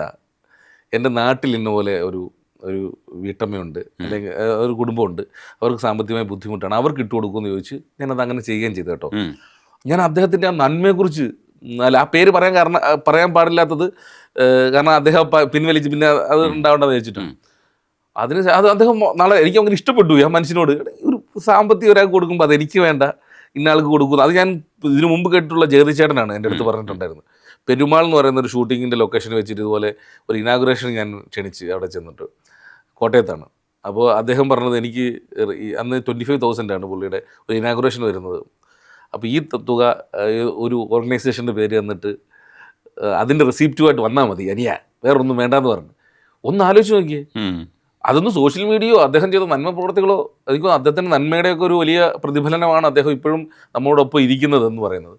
അപ്പോൾ അന്ന് ആ ഒരു റെസിപ്റ്റുമായിട്ട് നമ്മൾ അവിടെ കൊണ്ടു കൊടുക്കുന്നു. അതിനുശേഷമാണ് അദ്ദേഹം വരുന്നത്, ഒരു പൈസ പോലും മേടിക്കാതെ അദ്ദേഹം വന്നിട്ട്. അതുപോലെ തന്നെയാണ് ഇദ്ദേഹം എന്നോട് ആ ഒരു റെമ്യൂണറേഷൻ കൊടുത്തപ്പം ഇതെനിക്ക് വേണ്ട, ഇത് ഇങ്ങനെ കൊടുത്താൽ മതി എന്ന് പറഞ്ഞു. അപ്പോൾ അദ്ദേഹം എന്നെ 2 ആഴ്ച മുമ്പ് വിളിച്ചിട്ട് പറഞ്ഞു, ഇദ്ദേഹം എന്തോ ഒരു സ്ഥലത്ത് ചെന്ന്, ഇന്ത്യക്ക് വെളിയിലൊരു രാജ്യത്താണ്, അവിടെ ചെന്നപ്പം ഹേയ് ഈ ഗുലുമാലിൻ്റെ അതിൻ്റെ സംഭവം പറഞ്ഞ് അത് പുള്ളിക്ക് ഭയങ്കരമായിട്ട് ആൾക്കാരെ പുള്ളിയെ സ്വീകരിച്ചപ്പോൾ തന്നെ ഈ പേര് പറഞ്ഞ് ട്രോളി. സ്വാഭാവികമായിട്ട് വേദന ഉണ്ടാകുമെന്നേ. അപ്പോൾ എന്നോട് പറഞ്ഞപ്പോൾ ഞാൻ പറഞ്ഞു ചേട്ടാ അത് അന്നേരം തന്നെ ഡിലീറ്റ് ചെയ്യാമെന്ന് പറഞ്ഞു. ഞാൻ അന്നേരം അത് വിളിച്ചു പറഞ്ഞ് നമ്മുടെ ടീമിനോട് പറഞ്ഞു അത് പെട്ടെന്ന് റിമൂവ് ചെയ്യാൻ പറഞ്ഞു. അങ്ങനെ രസമുണ്ട്, അങ്ങനെയും സംഭവം ഉണ്ടായിട്ടുണ്ട്. ഒരുപക്ഷെ അനൂപ് വന്നത് ഇത്തരത്തിൽ സുഹൃത്തുക്കളുടെ ഇടയിലൊക്കെ സംസാരിച്ചിട്ടുള്ളൊരു പരിചയം ഉണ്ടായിരിക്കാം. അതുകൊണ്ടായിരിക്കും ഇത് കൺവേർട്ട് ചെയ്ത് നമ്മളൊരു പ്രൊഫഷണൽ പരിപാടിയായിട്ട് മാറ്റിയിട്ടുള്ളതാവും. അതെ. ഇത് കഴിഞ്ഞതിന് ശേഷം പിന്നെ അനൂപിനെ എല്ലാവരും ആ ഒരു ഐഡന്റിറ്റി കാണുമ്പോൾ ചില കാര്യങ്ങളൊക്കെ പറഞ്ഞ് വിശ്വസിപ്പിക്കാൻ, ഇപ്പം അനൂപ് തന്നെ തമാശയ്ക്ക് പറയാറുണ്ട്, ഞാൻ ബോധം കെട്ട് വീണാൽ പോലും എടുത്തുകൊണ്ട് പോകാൻ ആലോചിക്കും. സത്യമാണ്, അത് 100% സത്യമാണ്. നമ്മളെവിടെയെങ്കിലും ചെന്നിട്ട് നിൽക്കുമ്പോൾ നമ്മളൊന്ന് ഇപ്പോൾ ഉദാഹരണം എവിടെ ചെന്നാലും, ഞാൻ ഈ കഴിഞ്ഞ ദിവസം 2 ദിവസം മുമ്പ് ദുബൈയിൽ നിന്ന് വരുവാണ്. അപ്പോൾ ഞാൻ ദുബൈ എയർപോർട്ടിൽ നമ്മൾ ഡ്യൂട്ടി പേഡിൽ ഇങ്ങനെ നിൽക്കുക, കുറേ കുപ്പികളുടെ ഇടയിൽ ഇതൊക്കെ ഡ്യൂട്ടി പേഡിൽ കുറേ സമയം പോകുമ്പോൾ നമ്മൾ എന്ത് ചെയ്യും, ഇങ്ങനെ നോക്കും. അതിൻ്റെ ഇടയ്ക്ക് ഏതെങ്കിലും കോൾ വരും, അളിയാ ഈ ബ്രാൻഡ് എടുക്കുക, അളിയാ ഈ ബ്രാൻഡ് എടുക്കുന്നൊക്കെ പറഞ്ഞ് ഇങ്ങനെ കോളുകൾ വരുമല്ലോ. ഞാനിങ്ങനെ നോക്കിക്കൊണ്ടിരുന്നപ്പോൾ ഉണ്ട് വേറെ കക്ഷി അവിടെ നിന്ന് ഇങ്ങനെ നോക്കുന്നു. എന്നിട്ട് അടുത്ത് വന്നിട്ട് ഇവിടെയും ക്യാമറ വെച്ചിട്ടുണ്ടോ എന്ന് അയാളുടെ സംശയം. ഞാൻ ഏത് ദുബൈ എയർപോർട്ടിൽ ഞാൻ പറയടാ പോടാ അവിടെ നിന്ന്. ദുബൈ എയർപോർട്ടിനകത്ത് ഞാൻ ക്യാമറ വെച്ചിട്ട് നിൽക്കുന്ന പോലെയാണ് പുള്ളി മദ്യം എടുക്കാതെ ഇങ്ങനെ മാറി നിൽക്കുന്നു, ഇങ്ങനെ നിൽക്കുന്നു. അപ്പം ഞാൻ നോക്കിയപ്പോൾ ഇങ്ങനെ മാറുന്നു. പുള്ളി അറിയാൻ പറ്റുമോ നിങ്ങൾ ഇതൊക്കെ ഷൂട്ട് ചെയ്തിട്ട്? അയാൾ അങ്ങനെ ചിന്തിക്കുന്നത്. അങ്ങനെ സംഭവം ഉണ്ടായിട്ടുണ്ടോ? അങ്ങനെ ഒരു ഭയമുണ്ട്. പിന്നെ ഞാൻ എൻ്റെ ഈ ഫ്രെയിമിനപ്പുറത്തേക്ക് അങ്ങനെ ഗുലുമാലുകളൊന്നും കാണിക്കാറില്ല. അതെന്നെ അടുത്തറിയുന്നവർക്കറിയാം. ദുബായിൽ തന്നെ അതേപോലെ ഒരു ഹോട്ടലിൽ റെയ്ഡ് നടത്താൻ വേണ്ടിയിട്ട് ഇതൊക്കെ കണ്ടുപിടിച്ചായിരുന്നു. പിന്നെ സംഭവം വെച്ചാൽ ദുബായ് നമ്മുടെ ഒരു പ്രധാനപ്പെട്ട സ്ഥലമാണ്. നമ്മൾ എപ്പോഴും യാത്ര ചെയ്യാൻ പറ്റുന്ന ഒരു സ്ഥലമാണല്ലോ ദുബായ്. ഇപ്പം ഞാൻ ഇപ്പം എറണാകുളം സെറ്റിൽഡ് ആണെങ്കിലും പന്തളത്ത് നിന്ന് ഞാൻ ഇവിടെ വരണമെങ്കിൽ ഒരു 4 മണിക്കൂർ എടുക്കും. ഇവിടെ നിന്ന് ദുബായ് ഇപ്പം 3.5 മണിക്കൂർ മതി. ആ അവസ്ഥയിലേക്കാണ് മാറ്റിയേക്കുന്നത്. അപ്പോൾ ദുബായ് നമ്മളെപ്പോഴും എനിക്ക് ഇഷ്ടപ്പെട്ടതാണ്. ഒരുപാട് സൗഹൃദങ്ങളുണ്ട്. അപ്പോൾ അവിടെ ഞാനും എൻ്റെ ഒരു സുഹൃത്തുണ്ട് ബാലു എന്ന് പറഞ്ഞിട്ട്, ഞങ്ങൾ കരാമയിൽ ഇങ്ങനെ നിന്നിട്ട് അവിടെ ഒരു റെസ്റ്റോറൻറ്റിൽ കയറിയിട്ട് ചായയോ ഭക്ഷണങ്ങളൊക്കെ ഇങ്ങനെ കഴിച്ചുകൊണ്ടിരുന്നപ്പോൾ അവിടുത്തെ ആൾക്കാരൊക്കെ വരികയും സംസാരിക്കുകയും ഇഷ്ടമുള്ള ഒരു ഫോട്ടോ ഒക്കെ എടുക്കുമല്ലോ. അപ്പോൾ അത് കഴിഞ്ഞിട്ട് ഞങ്ങളിങ്ങനെ ഒരു 1/2 മണിക്കൂർ കഴിഞ്ഞ് അവിടെ നിന്ന് ഇറങ്ങിയപ്പോൾ അതിൻ്റെ മാനേജർ വന്നിട്ട് പറഞ്ഞു, സാർ ഒരു നിമിഷം നിൽക്കണം, നിങ്ങൾ വന്നതിന് ശേഷം ഇവിടെ ഒരു സംഭവം ഉണ്ടായി. ഞാൻ പറഞ്ഞത് നിങ്ങൾ വന്നതിന് ശേഷം അവിടുത്തെ ദുബൈയുടെ ഹെൽത്ത് എന്താ പറയണ്ടത്, നമ്മുടെ ഇവിടുത്തെ ഹെൽത്ത് ഇൻസ്പെക്ടർ എന്നൊക്കെ പറഞ്ഞ പോലെ അവിടെ ആ ഡിപ്പാർട്ട്മെൻറ്റ് അവർ കിച്ചണിൽ പരിശോധന നടത്താൻ വേണ്ടി കയറിയെന്ന്.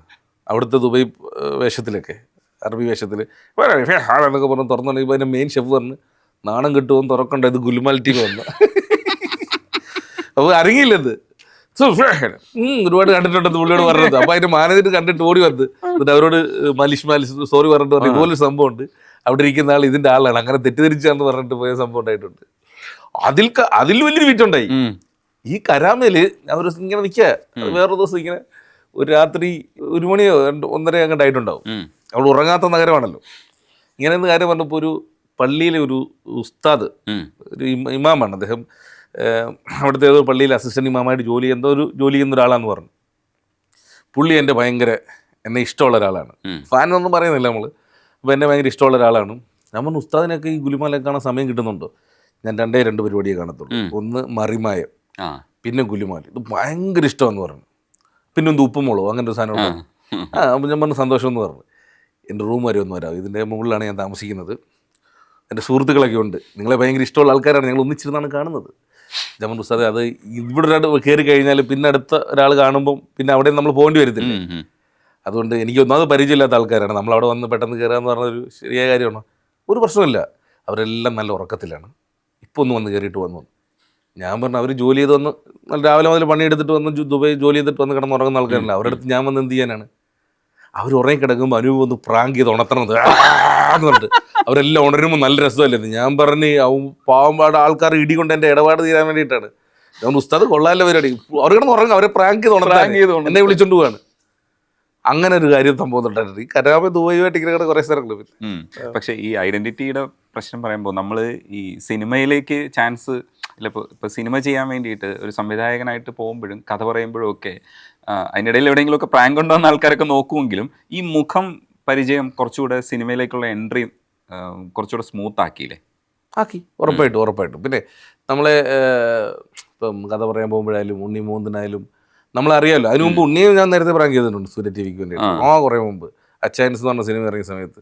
അപ്പോൾ എല്ലാവർക്കും അറിയാവുന്നത് കൊണ്ട് നമ്മുടെ ഒരു വലിയ വിഭാഗം സിനിമാക്കാർക്കും അറിയാവുന്നത് കൊണ്ടും എനിക്കത് ഗുണമേ ഉണ്ടായിട്ടുള്ളൂ. പക്ഷെ ആ സമയത്ത് അനൂപ് കഥ പറയുമ്പോൾ ഒരു കോമിക് കഥയായിരിക്കും ഒരു പ്രതീക്ഷിക്കുക. പക്ഷേ ഷെഫീഖിന്റെ സന്തോഷമൊക്കെ അല്ലാതെ തന്നെ നിരൂപക പ്രശംസ നേടിയ ഒരു പടമാണ്. തീർച്ചയായിട്ടും. അത് ശരിക്കും ഒരു രസമല്ലേ? തമാശ അടിച്ച് നടക്കുന്ന ഒരാൾ വേറൊരു ജോണറിൽ പോയിട്ടൊരു പടം ചെയ്തിട്ട് അത് സംസാരിക്കപ്പെടുക എന്നൊക്കെ പറയുന്ന രസമുള്ള ഒരു പരിപാടി. തീർച്ചയായിട്ടും. അതായത് നമ്മൾ ഈ തമാശ എപ്പോഴും സംസാരിക്കുക എന്ന് കരുതിയാൽ നമ്മൾ ചിന്തിക്കുന്ന നമ്മുടെ സിനിമകൾ എന്നൊക്കെ പറയുന്നത് നമ്മുടെ ഭാഗത്തു നിന്ന് എന്തൊക്കെ ക്രിയേറ്റിവിറ്റി ഉണ്ടാക്കാൻ പറ്റും. നമ്മളിപ്പം അതൊക്കെ നമ്മുടെ ചിന്തകളും ആ ഒരു വഴിക്ക് പോകുന്നതാണ്. ഇപ്പം താങ്കളെ സംബന്ധിച്ചിടത്തോളം താങ്കൾ സിനിമ ആഗ്രഹിക്കുന്ന ആളെന്നാണ് എൻ്റെ വിചാരം. ആണ്. സിനിമ സംവിധാനം ചെയ്യണമെന്ന് ആഗ്രഹിക്കുന്ന ഒരാളാണ്. തീർച്ചയായിട്ടും ആണ്. അതിന് എല്ലാവിധ ആശംസകളും. അപ്പോൾ നിങ്ങൾ എഴുതുന്ന സിനിമ എന്ന് പറയുന്നത് വളരെ ബുദ്ധിജീവിയുള്ള സിനിമ ആയിരിക്കുമോ? ഇല്ല, ഒരിക്കലും ഇല്ല. എനിക്ക് കോമിക്കാണ് ഏറ്റവും കൂടുതൽ. എന്നാൽ പിന്നെ ആ ചോദ്യത്തിൻ്റെ പ്രസക്തി ഇല്ല. ഇത് തന്നെ നിങ്ങളെ തന്നെ നോക്കുക എന്നുള്ളതാണ്. അല്ല, അനൂപ് എങ്ങനെയായിരിക്കും ചിന്തിക്കുക എന്നുള്ളതാണ്. ഞാനിപ്പോൾ അടുത്ത് ഞാൻ പറഞ്ഞല്ലോ, സുരേഷ് ഏട്ടന് വേണ്ടിയിട്ട് സുരേഷ് ഗോപി സിനിമയുടെ കാര്യം പറഞ്ഞില്ലേ, ത്രൂ ഔട്ട് ഒരു ഫൺ സിനിമയാണ്. സുരേഷ് ഏട്ടൻ തന്നെ എന്നോട് വായിച്ചിട്ട് പറഞ്ഞു, എനിക്ക് ഈ അടുത്ത സമയത്ത് വായിച്ചതിൽ ഭയങ്കര ഇഷ്ടപ്പെട്ട സിനിമയാണെന്ന് പറഞ്ഞ്, എനിക്ക് ഏറ്റവും ഇഷ്ടപ്പെട്ട സിനിമയാണെന്നൊക്കെ അദ്ദേഹം ഭയങ്കര ഇഷ്ടപ്പെട്ട് സംസാരിച്ചു. അത് എന്നോട് മാത്രമല്ല, സുരേഷ് ഏട്ടൻ്റെ അടുത്ത സൗഹൃദ വലയങ്ങളിലും എല്ലാ ദിവസവും കാണാറുള്ള സൗഹൃദങ്ങളിലും കൂടെ യാത്ര ചെയ്യാറുള്ള സൗഹൃദങ്ങളൊക്കെ അദ്ദേഹം പറയാറുണ്ട്. അദ്ദേഹം എന്നോട് നേരിട്ടും പറഞ്ഞിട്ടുണ്ട്. അപ്പോൾ അത് ഈ പറയുന്നതുപോലെ തന്നെ ഇതുവരെ സുരേഷ് ഗോപി എന്ന് പറയുന്ന ഒരു സൂപ്പർ സ്റ്റാറിനെ ഇങ്ങനെ ഞാൻ കണ്ടിട്ടില്ല. എനിക്ക് കാണണമെന്ന് ആഗ്രഹിക്കുന്ന രീതിയിലുള്ള ഒരു കഥാപാത്രവും ഒരു സിനിമയാണ്. അതും പറയുന്ന പോലെ നമ്മളിൽ നിന്നും നമ്മുടെ ഇപ്പോൾ ഈ തമാശകളല്ല, അതിന് വേറൊരു തരം തമാശകളൊക്കെ ഉപയോഗിച്ചൊരു സിനിമയാണ്. അതിൻ്റെ ഒരു പണിപ്പുരയിലാണ്. എത്രയും പെട്ടെന്നത് അത് എന്താ പറയുക, അതിലേക്ക് എത്തണം. പുള്ളിയുടെ തിരക്കുകളുണ്ട്. ഇപ്പോൾ അടുത്ത ഒറ്റക്കൊമ്പൻ ഷൂട്ടിൽ കയറുകയാണ്. അപ്പോൾ അദ്ദേഹത്തിൻ്റെ തിരക്കുകൾ ഇപ്പോൾ അറിയാമല്ലോ, അങ്ങനെ നിൽക്കുന്നുണ്ട്. പിന്നെ പ്രൊഡക്ഷൻ സൈഡ് ഞാനിങ്ങനെ അതിൻ്റെ ഒരു പ്ലാനിങ് നടന്നുകൊണ്ടിരിക്കുന്നു. ചോദ്യത്തിൽ നിന്ന് മാറ്റിപ്പോയോ? അതെ, അത് കുഴപ്പമില്ല. അത് എല്ലായ്പ്പോഴും നമുക്ക് ഈ വഴക്കത്തിൽ സംസാരിക്കാൻ പറ്റില്ലല്ലോ. ശരിയാണ്. പ്രാങ്ക് ചെയ്യും പോലെ കരുതിയാൽ മതി. പന്തളത്ത് ശരിക്കും ഒരു കലാകാരന്മാരുടെ ഇടയിലാണ് ജീവിച്ചതെന്നൊക്കെ എഴുതി കണ്ടിട്ടുണ്ട്. സത്യത്തിൽ അതിൻ്റെ യഥാർത്ഥ പിക്ചർ എനിക്കറിയില്ല. അവിടെ നാട്ടിൻപുറത്ത് എന്താണ് ഇപ്പോഴത്തെ അവസ്ഥ? പ്രാങ്ക് ചെയ്യുന്നൊരു അനുഭവം. ഞാൻ ഈ ചെറുപ്പത്തിലൊക്കെ ഈ തമാശകൾ പറയുമ്പോൾ എന്നെ ചളി തമാശകളാണ്. കൂട്ടുകാരൊന്നും ഒരുത്തിനും അംഗീകരിച്ചിട്ടില്ല നാട്ടിൽ പഠിക്കുന്ന സമയത്തായാലും. ഞാൻ വിചാരിച്ചു, സത്യം നമ്മെ പറയട്ടെ, ഇവന്മാരുടെ ഇരുന്ന് നമുക്ക് നാണക്കേടാണ്. അടുത്തിരിക്കുമ്പോൾ ഏക്കത്തില്ലെന്ന് മാത്രമല്ല, കളിയാക്കി പറഞ്ഞു വിടുകയാണ്. പോടെ വരെ വല്ല മണിക്കൂടെ. ചെറുപ്പം മുതലേ നമ്മളിങ്ങനെ പഠിക്കുന്ന സമയം മുതൽ നമ്മൾ എന്തെങ്കിലുമൊക്കെ ഉള്ളിൽ വരുന്ന കാര്യങ്ങൾ വിളിച്ച് പറയാനല്ലാതെ നമ്മൾ ലെജൻഡൊന്നും അല്ലല്ലോ. നമ്മളെ കൊണ്ട് പറയാൻ പറ്റുന്ന ചിന്തകൾ വരുന്ന തമാശകൾ മുഖത്ത് നോക്കി പറയുക എന്നുള്ളത് അംഗീകരിച്ചിട്ടില്ല. ഒറ്റയൊരുത്തൻ എൻ്റെ നാട്ടിൽ എൻ്റെ തമാശകൾ ചിരിച്ചിട്ടില്ലെന്ന് മാത്രമല്ല ആക്ഷേപിച്ചു വിടുമായിരുന്നു. അപ്പം ഞാൻ എന്ത് ചെയ്തെന്ന് വെച്ചാൽ, അപ്പം ഞാൻ മനസ്സിലാക്കി, നമ്മുടെ പ്രശ്നമല്ല ഇത്, ഇതെൻ്റെ പ്രശ്നമല്ല. കാരണം ഞാൻ അത് ആസ്വദിക്കുന്നുണ്ടല്ലോ, ഞാൻ പറയുന്ന തമാശകളൊക്കെ. അല്ലെങ്കിൽ കൂട്ടുകാരോടൊക്കെ കളിയാക്കലുകളൊക്കെ ആണല്ലോ അന്നത്തെ കൗണ്ടർ അടിക്കലൊക്കെയാണല്ലോ. പക്ഷെ ഇതെൻ്റെ പ്രശ്നമല്ലെന്ന് കരുതിയിട്ട് ഞാൻ പ്രദേശം മാറി തമാശ പറഞ്ഞ് അവിടെ വിജയിച്ചു കേട്ടോ. ഞാൻ ചെങ്ങന്നൂർ എന്ന് പറയുന്ന സ്ഥലത്തേക്ക് വന്ന് അവിടെ ഒരു സൗഹൃദ വലയാണ്. എന്തൊരു ഗതികേടാണ് ഒരു മനുഷ്യൻ്റെ ആലോചിച്ച് നോക്കി. അവിടെയാണ് എൻ്റെ പിന്നെ സൗഹൃദങ്ങൾ ഉടലെടുത്തത്. ചെങ്ങന്നൂർ എന്ന് പറയുന്ന പ്രദേശത്താണ്. ഞാൻ രാവിലെ ബൈക്ക് എടുത്തുകൊണ്ട് വരിക, പിന്നെ അവിടെ ഒരു താവളം ഉണ്ടാക്കി അവിടെ അങ്ങ് ഇരിക്കുക. രാത്രി 1 മണി വരെ തമാശ മൊത്തം വിറ്റുപോയി. എല്ലാവരും ചിരിക്കാൻ തുടങ്ങി. എന്ന് വെച്ചാൽ നമ്മൾ പറയുന്നത് അവിടെ ആ ഒരു വലിയ ഗ്യാങ് ഉണ്ടായിരുന്നു. അങ്ങനെ അവിടെ തമാശ വർക്കായപ്പം എനിക്ക് മനസ്സിലായി വർക്കൗട്ടാവുന്നൊരു സ്പേസ് ഉണ്ട്. ആ പ്രേക്ഷകരിലേക്ക് നമ്മൾ എത്തിയാൽ മതി എന്നുള്ളതാണ്. ശരിക്കും ഫാമിലിയിലൊക്കെ ആക്സെപ്റ്റൻസ് എങ്ങനെയാണ്? കഴിഞ്ഞ ദിവസം വൈഫ് ഒരു കൗണ്ട് അടിച്ച്, അതിനെ സംബന്ധിച്ചിടത്തോളം ഭയങ്കര നാണക്കേട് ഉണ്ടാക്കിയതാണ്. അപ്പം ഞാൻ ദുബൈയിൽ എയർപോർട്ടിൽ നിൽക്കുകയാണ്. ഞാൻ പറഞ്ഞ ദുബൈയിൽ എയർപോർട്ടിൽ തന്നെയാണ്. അപ്പോൾ എപ്പോഴാണ് ഫ്ലൈറ്റ് എപ്പോഴാണ് കയറുന്നതൊക്കെ ചോദിക്കുമല്ലോ. അപ്പം നമ്മൾ ലാസ്റ്റ് മൊമെൻ്റ് ആണല്ലോ ടിക്കറ്റൊക്കെ എടുക്കാറ്. ഞാൻ വൈഫിനെ വിളിച്ച് പറഞ്ഞു, എടീ ഞാൻ 5:30 ആകുമ്പം കൊച്ചി എയർപോർട്ടിൽ ഇറങ്ങും. അപ്പോൾ ജാടയ്ക്ക് വെറുതെ പറഞ്ഞാണ്, നീ ഒരു കാരണവശാലും പത്രക്കാരോടൊന്നും ഇത് പറയരുത്, എനിക്കൊരു ബുദ്ധിമുട്ടാവും. അപ്പോൾ അവൾ എന്നോട് പറയാ, അത് ശരിയാണ്, ഞാൻ ഒരിക്കലും പറയത്തില്ല. പത്രക്കാരനോട് പറഞ്ഞാൽ അവൻ പാൽക്കാരനോട് പറയും, ഇവന്മാർ രണ്ടുപേരും രാവിലെ പൈസയ്ക്ക് വീട്ടിൽ വരുന്നത്. അത് ധർമ്മബോധമുണ്ട്. ഒരിക്കലും ഇത് പറയില്ലത്. ഈ പത്രക്കാരനോട് പറഞ്ഞാൽ പത്രക്കാരൻ പാൽക്കാരനോട് പറയും, ഇവർ രണ്ടുപേരും പൈസയ്ക്ക് രാവിലെ വീട്ടിൽ വരും. ഒരിക്കലും ഞാൻ പറയില്ലത്. ക്ലാസ് കൗണ്ടർ ഇവളിങ്ങനെ നല്ല തമാശ അടിക്കുന്നുണ്ട്. ഇതുപോലൊരു തമാശ എന്നോട് നേരത്തെ പറഞ്ഞിട്ടുണ്ടായിരുന്നു. രാത്രി ഇങ്ങനെ മോൻ എൻ്റെ അടുത്തൊരു പരാതി പറയുകയാണ്. ഇവൻ ഏതോ കാർട്ടൂൺ ക്യാരക്ടർ കണ്ടിട്ട് നഖം വളർത്തിക്കൊണ്ട് നടക്കുക. ഇപ്പം നഖം വളർത്തിക്കൊണ്ടു രാത്രി ആകുമ്പോഴത്തേന് ഇവള് നെയിൽ കട്ടർ വെച്ചിട്ട് കട്ട് ചെയ്ത് കിടത്തി വിടും. കുറച്ച് വളർന്നു കഴിയുമ്പോൾ കട്ട് ചെയ്ത് വിടും. ഇദ്ദേഹം എന്നോട് പറഞ്ഞു, അച്ഛാ ഒരു പ്രശ്നമുണ്ട് നമ്മുടെ വീട്ടിൽ. ഞാൻ എന്താണ്? ഞാൻ ഉറങ്ങി കഴിയുമ്പം രാത്രി 2 മണിയാകുമ്പോൾ ആരോ പമ്മി വന്നിട്ട് എൻ്റെ നഖം മുറിച്ചുകൊണ്ട് പോകുന്നു, കളയുന്നുണ്ട്. അപ്പോൾ വൈഫ് എടുത്തിരുന്നത് പറയടാ, ഈ രാത്രി 2 മണിയാകുമ്പം എല്ലാവരും ഉറങ്ങി കഴിയുമ്പോൾ പമ്മി വന്ന് മുറിച്ചോണ്ട് വന്ന് നിന്റെ നഖം തൊട്ട് ചന്ദനമരം വല്ലതും അപ്പൊ അത്യാവശ്യം നർമ്മബോധമുണ്ട്, അദ്ദേഹത്തിന് ചില നർമ്മബോധങ്ങളുണ്ട്, ചില തമാശകളൊക്കെ അടിച്ചാൽ വിൽക്കാറുണ്ട്. ഓ, അടിച്ചു മാറ്റി. ഇടയ്ക്ക് അടിച്ചു മാറ്റും. ശരിക്കും അനൂപിന്റെ ലൈഫിൽ ഏറ്റവും വലിയ ഇതെന്ന് പറയുന്നത് ആൾക്കാരെ ചിരിപ്പിക്കാൻ കഴിയുന്നു എന്നുള്ളത് ഒരു വലിയ കാര്യമാണ്. അതിനേക്കാൾ വലിയ കാര്യം ചിരിക്കുന്നു എന്നുള്ളതാണ് എന്നെ സംബന്ധിച്ചിടത്തോളം വലിയ കാര്യം. ചിരിച്ചില്ല തോറ്റുപോയില്ലേ ബ്രോ. പക്ഷെ ഈ പറയുന്ന സമയത്ത് അനൂപിന് ഇതിന്റെ റെസ്പോൺസ് കിട്ടാറില്ലല്ലോ. അതാണ് ഞാൻ പറഞ്ഞത്, അത് ഭയങ്കര ടാസ്ക് ആണ് ബ്രോ. അതാണ് ഈ തമാശ ജനിക്കുന്നത് പ്രേക്ഷകരിലാണ്. നമ്മളിപ്പോൾ ഒരു തമാശ സിനിമ ഉണ്ടാക്കിയിട്ട് ആ തമാശ തിയേറ്ററിൽ വരുമ്പോൾ ചിരിക്കുമ്പോഴാണല്ലോ ആ ഒരു എഴുത്തുകാരനും ആ സംവിധായകനും അതിലെ ആർട്ടിസ്റ്റും വിജയിക്കുന്നത്. ആ തമാശ വർക്കാവുന്നത് പ്രേക്ഷകർക്കിടയിലാണ്. അതൊരു ഒരു വലിയ ഒരു പ്രോസസ്സാണ്. അത് എങ്ങനെയോ സംഭവിച്ചു പോകുന്നൊരു പരിപാടിയാണ്. നമ്മൾ സംസാരിക്കുന്നു, നമ്മളിപ്പോൾ സീരിയസ് ആയിട്ട് സംസാരിക്കുന്ന വിഷയങ്ങൾ കണ്ടിട്ട് ഇപ്പോൾ രജനീഷിൻ്റെ ഏറ്റവും നല്ല ഇൻ്റർവ്യൂവിൽ പെട്ടതാണ് ശ്യാമപ്രസാദ് സാറിൻ്റെ. അത് കണ്ടിട്ട് പ്രേക്ഷകരിൽ നിന്ന് ചിരിക്കുന്ന അവസ്ഥ എന്ന് ആലോചിച്ച് നോക്കി. നിങ്ങളുടെ ഉദ്ദേശശുദ്ധി വർക്കായില്ലല്ലോ. ഇവിടെ സീരിയസ് ആയിട്ട് കണ്ടു എന്നുള്ളതാണ്. ആ സീരിയസ് ആയിട്ട് നിങ്ങൾക്ക് ഒരുപാട് അപ്രീസിയേഷൻ കിട്ടി എന്ന് എനിക്ക് തോന്നുന്നു. എൻ്റെ കമൻസ് ഒക്കെ വായിച്ചിട്ട് അങ്ങനെ ഒരു അപ്രീസിയേഷൻ ഉണ്ടായി എന്ന് പറയുന്ന ഒരുപാട് ഇൻ്റർവ്യൂസ് ഞാൻ കണ്ടിട്ടുണ്ടെങ്കിൽ പറയാം. അത് ഉണ്ടാകുക എന്ന് പറയുന്ന ആ മൊമെന്റിൽ പ്രേക്ഷകർ അതിനെ ആ രീതിക്ക് ആ സെൻസിൽ ഏറ്റെടുക്കുമ്പോഴാണ് അതൊരു ഭാഗ്യമാണ്. അത് നമ്മുടെ ഭാഗ്യം നല്ലത് വേറൊന്നും പറയാൻ പറ്റില്ല. പക്ഷെ അതിന്റെ ഡിഫിക്കൽട്ടി എന്താണെന്ന് വെച്ചാൽ, എനിക്ക് തോന്നിയ ഡിഫിക്കൽട്ടി എന്ന് വെച്ചാൽ, അനൂപ് ആ സമയത്ത് വലിയൊരു ജോലിയാണ് ചെയ്തുകൊണ്ടിരിക്കുന്നത്. എന്ന് വെച്ചാൽ അവിടെ പറയുന്നതിന്റെ റെസ്പോൺസ് എന്നാൽ ചെരിപ്പിക്കാനുള്ള സാധനങ്ങളുണ്ടാവും, ഇതിൻ്റെ ഇടയിൽ ചില ആക്ഷൻസ് ഒക്കെ അനൂപനെ ഇടുന്നുണ്ട്. അപ്പൊ അതെല്ലാം പോകുന്നുണ്ട്. പക്ഷെ ഇതിന്റെ ഒരു ആസ്വാദനം എന്ന് പറയുന്നത് കമന്റ്സ് വായിച്ചോ ഒക്കെ കിട്ടുള്ളൂ. ഞങ്ങൾ ചിരിക്കുന്നത് അനൂപ് കാണുന്നില്ലല്ലോ. അതെ. പക്ഷേ എന്നിരുന്നാലും അതാണ് ഞാൻ പറഞ്ഞത്. നമ്മളിപ്പോൾ ചെയ്തുകൊണ്ടിരിക്കുന്ന സമയത്ത് പിന്നൊരു ആത്മവിശ്വാസം ഉണ്ടായി പോകുന്നതാണ് ബ്രോ. ഞാൻ പറഞ്ഞു, എൻ്റെ നാട്ടിൽ ഒരുത്തം പോലും എൻ്റെ തമാശകൾക്ക് ചിരിച്ചിട്ടില്ല. എൻ്റെ കൂട്ടുകാരെ നീയൊക്കെ കാണുന്നുണ്ടെങ്കിൽ ശ്രദ്ധിച്ചോണം, ഒരു തമ്മിൽ ചിരിച്ചിട്ടില്ല. പക്ഷേ നമ്മൾ വന്ന് അതിൻ്റെ ഒരു ആത്മവിശ്വാസം ഉണ്ടല്ലോ. അതിനുശേഷം നമ്മൾ വന്നു, അതിനുശേഷം നമ്മൾ വൺസ് ഇങ്ങനെ ആൾക്കാർ എടുത്തു കഴിഞ്ഞപ്പോൾ ആ പ്രേക്ഷകരാണ് നമ്മളിലേക്ക് എത്തുന്നത്. പ്രത്യേകിച്ച് യൂട്യൂബിൻ്റെ ഒക്കെ ഗുണം അതാണ്. ആ കണ്ടന്റ് ഇഷ്ടപ്പെടുന്ന ആൾക്കാർ മാത്രമാണ് നമ്മളിലേക്ക് വരുന്നത്. അവർക്കത് സന്തോഷമാക്കാൻ പറ്റുന്നുണ്ട്. വിമർശിക്കുന്ന ആൾക്കാരുണ്ട്, ചിലപ്പോൾ ഇഷ്ടപ്പെടാൻ കഴിഞ്ഞ എപ്പിസോഡ് ഇത്രയും വർക്കായിട്ടില്ല അനൂപേട്ട. പിന്നെ എല്ലാവരും, എനിക്കറിയത്തില്ല, എല്ലാവരും സ്നേഹത്തോടുകൂടി തന്നെയാണ് ഒരു 99% കമൻസും വരുന്നത്. അത് അത്തരം പ്രേക്ഷകർ നമ്മളിലേക്ക് എത്തുന്നത് കൊണ്ട് മാത്രമാണ്. അവരിലേക്ക് നമ്മൾ കൊടുക്കുന്ന പ്രോഡക്റ്റ് അവർ ഏറ്റെടുക്കുന്നു എന്നുള്ളത് കൊണ്ട് മാത്രമാണ്. അത് നമ്മുടെ ഭാഗ്യമായിട്ട് മാത്രമേ കാണാൻ പറ്റത്തുള്ളൂ. അതേപോലെ നിങ്ങളുടെ പേരുകൾ ഞാൻ പറഞ്ഞുതരാം. 2-3 പേരുകൾ ഞാൻ നോട്ട് ചെയ്ത് വെച്ചിട്ടുണ്ട്. നിങ്ങൾ ഇട്ടിരിക്കുന്ന പേരുകളിൽ ഒന്നെന്ന് പറയാം മൃണാൾ മങ്കട, തേങ്കിപ്പാലം സുഗു, പ്ലാച്ചിമട ഉദയകുമാർ. ശരിയാണ്, രസമുണ്ട് കേൾക്കുമ്പോൾ. അതാ കോമ്പിനേഷൻ്റെ ആണ്. പ്ലാച്ചിമട ഉദയകുമാർ, മൃണാൾ മങ്കട ഭയങ്കര ഹിറ്റായിരുന്നു. മൃണാൾ മങ്കട ഭയങ്കര ഹിറ്റ്. അത് മുകേഷ് ഏട്ടൻ കൊട്ടേഷൻ തന്ന് പ്രാങ്ക് ചെയ്തതാണ്. അദ്ദേഹത്തിന് അനന്തരവനുണ്ടല്ലോ നമ്മുടെ ദിവ്യദർശൻ. മൃണാൾ മങ്കട അത് നല്ല പേരായിരുന്നു. കുറേ പേരുകളുണ്ട് അങ്ങനെ. പേരൊക്കെ അപ്പോൾ വന്നിട്ട് മഞ്ഞപ്ര എന്തോ ഒരു പ്രിന്റോ മഞ്ഞപ്ര സാധനങ്ങളൊക്കെ അടിച്ചിട്ടുണ്ട്. പക്ഷേ ഇത് നമ്മളിങ്ങനെ പറഞ്ഞ് വലിപ്പിക്കുമ്പോഴൊക്കെ ഇത് വരുന്ന നല്ല പേരുകളാണ് ഇതൊക്കെ തന്നെ. സ്പോണ്ടേനിറ്റി ഒരു നല്ല, ഇതിൻ്റെ ഒരു കോമഡിയുടെ എന്ന് പറഞ്ഞാൽ ടൈമിംഗ് ആണ്. അപ്പം നിങ്ങൾ സൂക്ഷിക്കുന്ന ടൈമിങ് എന്നെ ഭയപ്പെടുത്തുന്നത് എന്താണെന്ന് ചോദിച്ചാൽ, ഈ അതേ സമയത്ത് തന്നെ ഇത് തിരിഞ്ഞു മറിയണം. അവിടെ കോമഡി അടിക്കാൻ വേണം, എന്നിട്ട് തിരിച്ചു വന്നിട്ട് ഒറിജിനൽ കാര്യമാണെന്നുള്ളത്. കാരണം അവിടെ നിന്ന് വിട്ടുപോകരുതല്ലോ.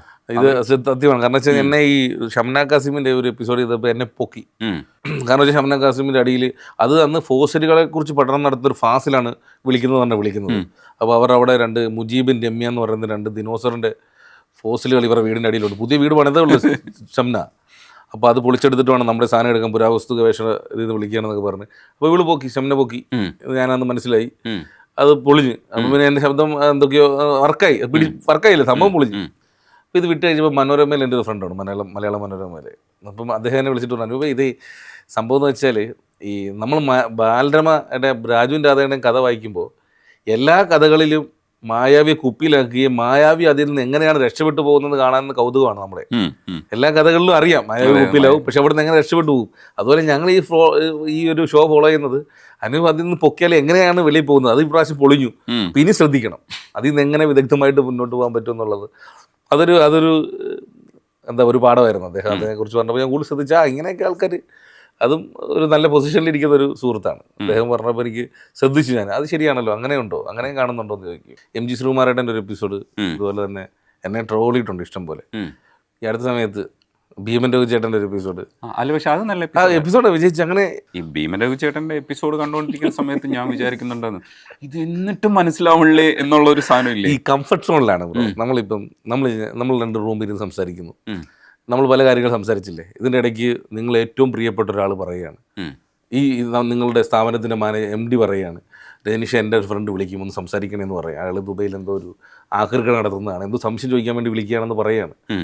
നിങ്ങളിനി എത്ര തിരക്കുണ്ടെങ്കിലും MD പറഞ്ഞ ആളല്ലേ ആ പറയൂ. അപ്പോൾ പുള്ളി ആക്രിക്കടയെ കുറിച്ച് പറയും, നിങ്ങൾക്ക് യാതൊരു ബോധമില്ലാത്ത പരിപാടിയായിരിക്കും, പക്ഷെ നിങ്ങളത് സംസാരിക്കും. ആ മര്യാദ നിങ്ങൾ കാണിക്കുമല്ലോ, MDയോടുള്ള മര്യാദ കാണിക്കുമല്ലോ. പിന്നെ അവൻ അവിടെ കാണിച്ചു കൂട്ടുന്ന എന്താ നമ്മൾ കാണുന്നില്ലല്ലോ. ഇത് എഡിറ്റ് ചെയ്ത് വരുമ്പോഴാണല്ലോ ഈ ഫ്രെയിമിൽ ആ സമയത്ത് എന്തൊക്കെയാണ് സംഭവിച്ചെന്ന് തോന്നുന്നു. പക്ഷേ ഈ പറഞ്ഞ നാക്ക് വെച്ചിട്ട് മാറാൻ കഴിയുന്ന ഒരു സാധനമുണ്ട്. ഒരു സാധനം അടിച്ച ഉടനെ തന്നെ അപ്പുറത്ത് പറഞ്ഞിട്ട് മാറി വരുന്ന ഒരു പരിപാടി ഉണ്ടല്ലോ, അതാണ് എനിക്ക് തോന്നുന്നു അനൂപ് ഇപ്പോൾ യുണീക്കായി നിൽക്കുന്നതിന്റെ കാരണം എന്ന് പറയുന്നത് ആ നാക്കിന്റെ തലച്ചോറിന്റെ ഒരു കോർഡിനേഷൻ ഉണ്ട്. തീർച്ചയായിട്ടും പൊളിക്ക് ആ കോർഡിനേഷൻ അങ്ങനെ തന്നെ നിലനിൽക്കട്ടെ. Thank you so much. പൊളിച്ച് മുന്നോട്ട് പോകും. വലിയ സന്തോഷം. നിങ്ങളിൽ നിന്നും എന്താ പറയാ, നിങ്ങളെ മികച്ച പല ഇന്റർവ്യൂവിൽ എടുത്തിട്ടുണ്ടെങ്കിലും ഈ ഒരു ഇന്റർവ്യൂ മോശം ഇന്റർവ്യൂ ആയിരുന്നു. ജീവിതത്തിൽ എങ്ങനെ ബാധിക്കും നമ്മൾ കണ്ടറിയാം. തീർച്ചയായിട്ടും സന്തോഷം. അല്ല രജനീഷുമായിട്ട് സംസാരിക്കാൻ പറ്റില്ല. അതെ, അനൂപിന്റെ സിനിമകളൊക്കെ അടിപൊളിയാവും. വരണം, അതിന്റെ ഒരു പണിയിലാണ്. വരാൻ പോകുന്ന സിനിമകളൊക്കെ തന്നെ ഈ കോമിക് സിനിമകളും കൂടെ എക്സ്പെക്ട് ചെയ്യുന്നുണ്ട് കേട്ടോ. ഒരു ത്രില്ലർ വരുന്നുണ്ട്, ഒരു ത്രില്ലർ ഞാനിങ്ങനെ പ്ലാൻ ചെയ്യുന്നുണ്ട്. പിന്നെ 1-2 നല്ല പ്രൊജക്റ്റുകളുടെ ഭാഗം മുമ്പിൽ നിൽപ്പുണ്ട്. അപ്പൊ ഞങ്ങളൊക്കെ ഓർക്കുക, കോമിക് റോളൊക്കെ ഉണ്ടെങ്കിൽ എന്നെയൊക്കെ ഉപയോഗിക്കുക. നിങ്ങൾക്ക് അങ്ങനെ ഒരു കാരിക്കേച്ചർ കാണാൻ കഴിഞ്ഞു. ഉറപ്പായിട്ടും. Okay, thank you so much. കണ്ടതിൽ സന്തോഷം.